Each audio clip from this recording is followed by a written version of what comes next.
Welcome back to Danny's Media. Now, ladies and gentlemen, things are now getting more terrible ahead of today, Thursday, June 25th, nationwide protest in the Republic of Kenya by the Gen Z Revolution in honor to the Gen Zs that were killed by rogue Ruto police officers during the anti-government protest in 2024, whereby right now we are being informed that one of the MATATU vehicles that belonged to the son of President William Ruto, George Ruto, have already been set on fire earlier today, very early in the morning, by some of the goons that were sent to go and disrupt peaceful nationwide protest of the Gen Z in this country of Kenya.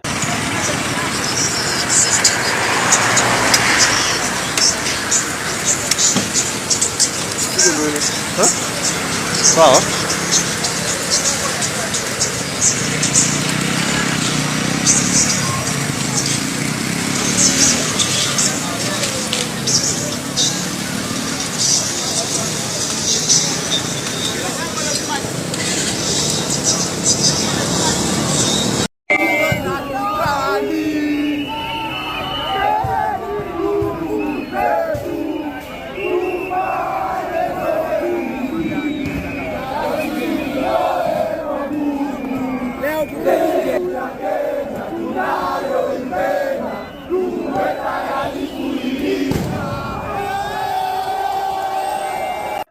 Kuna basi ambayo imechomwa na inasemekana kwamba hii basi ni gari ya mtoto ya President William Ruto. Whereby on this video, I'm going to play for you a video of goons having a press conference on how they were sent to go and disrupt the peaceful nationwide protest in this country of Kenya that is going to happen today on Thursday.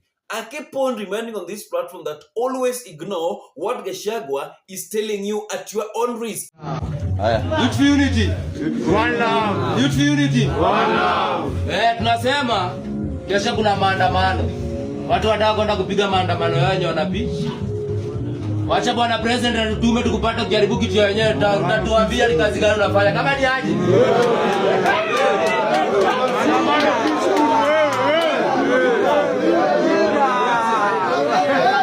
Bobo Njagi ni cartel. Mwizi. Boniface Mwangi ni cartel. Mwizi. Na hao cartel wawili tunataka kutoa onyo.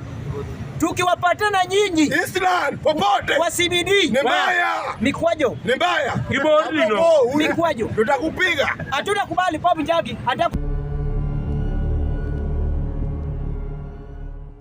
For decades, political protests in Kenya followed a predictable playbook. They were organized by veteran politicians, fueled by ethnic coalitions, and triggered by disputed elections. But in June 2024, that playbook was entirely torn up.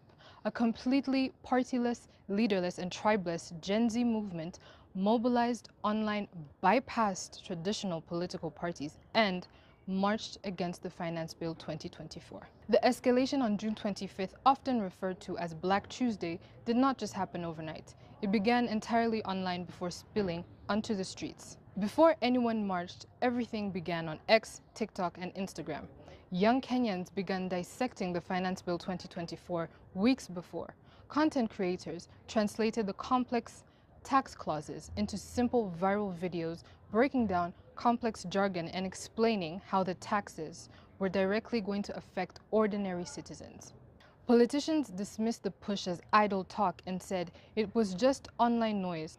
In the days leading up to the protests, the National Assembly Majority Leader Kimani Ichung'wah dismissed the Gen Z protesters as some middle-class wave saying they have iPhones, go eat at KFC and use Ubers to attend demonstrations.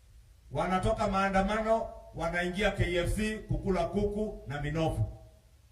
But they were wrong. This digital mobilization rapidly transitioned into a physical, nationwide Occupy Parliament protest, which started on June 18th. The movement rapidly intensified following the police killing of young demonstrator Rex Masai on June 20th and a wave of illegal midnight abductions of prominent young activists by state operatives over the next weekend. The killings emboldened the protesters, vowing they can't kill us all. and they vowed to keep going. Public fury reached a boiling point on the afternoon of June 25th when members of parliament passed the controversial bill, with a total of 204 MPs voting yes and 115 opposing it. As parliament debated and passed the bill, demonstrators were outside demanding they drop it. The crowd surged towards parliament and overwhelmed the security forces and breached the heavily fortified parliament grounds. Security forces responded with tear gas, rubber bullets, and live ammunition, leading to multiple deaths and injuries. The events of that day shocked everyone both locally and internationally. The deadly reaction by security forces sparked a national outrage and international attention. In response to the backlash, President William Ruto withdrew the finance bill the following day. Since then, June 25th marks a solemn Remembrance Day, which leads us to this Thursday, where organizers and grieving families are calling on Kenyans to stay away from work and school as the country commemorates and remembers the young heroes who lost their lives during the 2024 protests. They have planned to march back to Parliament not with stones, but with flowers, laying them where their peers were killed. The president and his government have warned against the protests, vowing to crack down anyone who will cause violence. The protesters vow to be peaceful but also warn politicians against sponsoring goons to disrupt the march. There is also a push to make the day a national holiday to commemorate the protesters and those who gave their lives. Whether June 25th becomes an official national holiday remains undetermined, but one thing is... Gachagua said that the government hired goons. Lakini wengine hawakusikia. Gachagua said that the government withdrew 200 million ya kulipa magoons kuenda to make sure that there is nothing like peaceful demonstration in this country of Kenya. As we speak right now, things are not okay in Nairobi County CBD ahead of today nationwide protest. And before we proceed, allow me to play for you some clips of the video showing the current situation in Nairobi County ahead of today nationwide protest. But before we proceed, kindly make sure that you subscribe to our YouTube channel, like the video, comment, share, and you can also support this channel through M-Pesa number 0794 73 84 28. Name Daniel Ochieng Oduor. You can sponsor our next video, ladies and gentlemen. 50 bob, 100 bob will be appreciated. Thank you so much, and let us watch the video together, my great viewers. So that is what is happening ahead of today nationwide protest in this country of Kenya. Then let me now begin this analysis by asking the CS of Interior, Kipchumba Murkomen, this question. Yesterday and the other day, the CS of Interior alongside other security chiefs in Kenya were heard saying that there will be goons on Thursday today during the national protest. So here comes my question. How did these people know that they were going to be goons, that goons will be there today on Thursday? That is a question. Na tunataka answer. Mlijua aje ati leo kutakuwa na goons? How did you know? Please, Mr. Murkomen. Can you tell Kenyans? Ulijuaje that leo there were supposed to be goons? How can you say that on Thursday or on this day, there will be goons on the street? Mlijuaje ati goons watakuwa? If you have the intelligence to know that goons will be there, why don't you also have the same intelligence to know the politicians that are behind all these goons?